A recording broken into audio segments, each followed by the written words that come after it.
ಓಹೋ ದೇವರು, ಇದು ಇದು ಇದು ಅಸಲಿ ಚೈನಾ ಫುಡ್ಡು ಅಂದ್ರೆ. ಏನಿದು ಬಾಂಬೆ ಮಿಠಾಯ? ಅಲ್ಲ ಅಲ್ಲ ಅಲ್ಲ, ಚೇಳು ರುಕೋ ಜರ ಸಬರ್ ಗುರು ಕಣ್ರಿ, ಚೇಳು. ವಿಧ ವಿಧವಾದಂಥ ಬಟಾಣಿಗಳನ್ನ ಮಸಾಲೆ ಹಾಕಿಟ್ಟಂಗೆ ಇಲ್ಲೇನಿದು ಉಳುಗಳ್ನೆಲ್ಲ ಮಸಾಲೆ ಮಸಾಲೆ ಹಾಕಿಟ್ಟವ್ರಲ್ರಿ. ಅಯ್ಯೋ, ಎಂತ ಕಾಲ ಬಂತು ನೋಡ್ರಪ್ಪ, ಕಲಿಗಾಲದಲ್ಲಿ ಲೆಕ್ಕಂಡ್ರಪ್ಪ. ನಂಗಂತೂ ಇವೆಲ್ಲ ನೋಡ್ತಾ ಇದ್ರೆ ಬಾಯಲ್ಲಿ ನೀರ್ ಬರ್ತಾ ಇದೆ.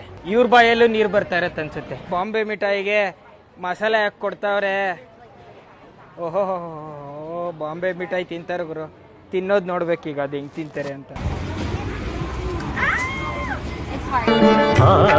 ಆನಂದ